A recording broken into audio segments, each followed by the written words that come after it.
If I could, I've asked Ray if I could just say something. And you'll probably see a lot of tears because they're here today. I'm Bob Zales from Panama City. Thank you. Mark has a lot of passion that everybody has here. And I think you just heard that. And that's what we have to have, and that's what people need to hear. That's what they need to see. This is all about families. This is all about the children sitting out here in front of us. This is all about all of us trying to survive. And I appreciate Mark. You did a great job. So it's going to be a great day, everybody. Thank you very much.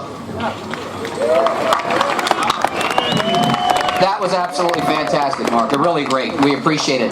Now, folks, we have one of our primary sponsors here, Senator Chuck Schumer.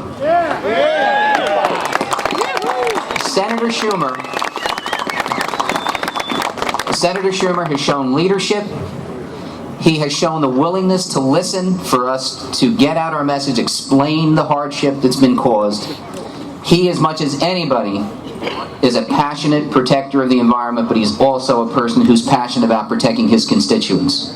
And in that regard, he's here. He has sponsored the amendment that we're all looking for. So if you would please warmly welcome Senator Chuck Schumer. Thank you. Thank you very much. Good afternoon, America's fishermen. And I'm so glad to see fishermen from New York to Florida, up to Massachusetts, down the whole coast. America has a large and strong fishing industry, and it's time our voices were heard. I am here today to tell you that the days of managing our fisheries with ideology, not science, need to come to an end once and for all. That's why I, along with Congressman Frank Pallone, introduced the Rebuilding America's Fishery Act. I love fishing since my Uncle Al would take me out for blues and porgies on the Amberjack in Sheepshead Bay. It's a New York fishing boat. And I've been fishing ever since. Now, rebuilding our fisheries is important. We know that. We agree. But we need to start caring as much about our fishermen as we do about our fish. Fishermen are the backbone of coastal communities across America. Generations of fishermen have supported their families and their communities by harvesting the sea.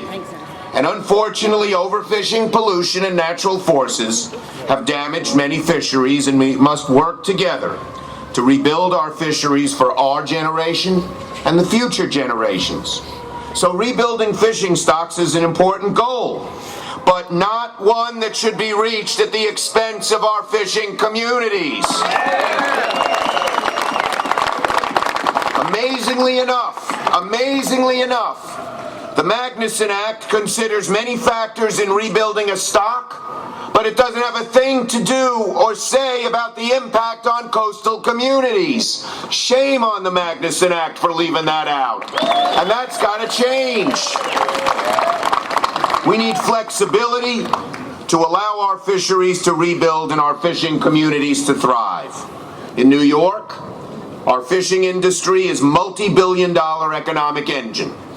But the arbitrary deadlines imposed on our fisheries are wreaking havoc on fishing communities that have been going strong for centuries. 12-generation fishermen whose families have been fishing in our waters off New York since the American Revolution are ready to be put out of business unless this act changes. New York's fishermen don't need arbitrary deadlines, and nor do the fishermen in North Carolina, and I see another great advocate, Senator Kay Hagan, with me here today.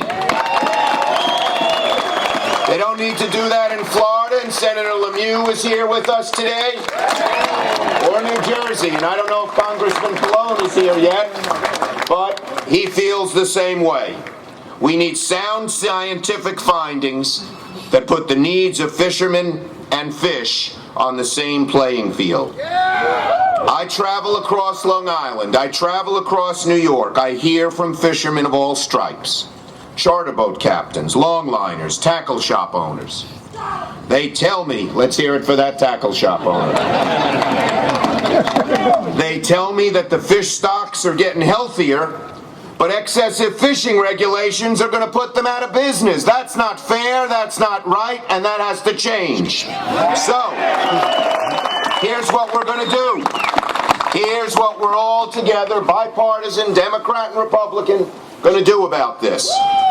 We're going to give you more flexibility so that boats aren't tied up needlessly on the dock by some bureaucrat in Washington. Call your senators, call your congressmen, and tell them we need flexibility now. That's what we're fighting for. That's what you're fighting for, and together we won't stop until we get what we need. I pledge to you that. So in conclusion, I want to thank the RFA for bringing this problem to our attention. You're doing a great job advocating for America's fishermen. And particular thanks to some New Yorkers who have been at my side as we have fought and fought and fought, each time on an individual basis, fluke or black sea bass, but now we're going to do it all together in this one piece of legislation.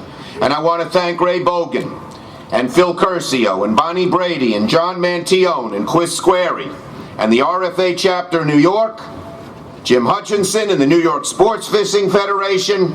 I thank them all, but most of all, and I think I speak on behalf of all of us, we want to thank you for coming here, for voting with your feet, for making a huge impression on that building over there, and to urge us, be at our side, and make sure that we don't stop till the law is changed and works for you. Thank you. God bless you. God bless our fishermen.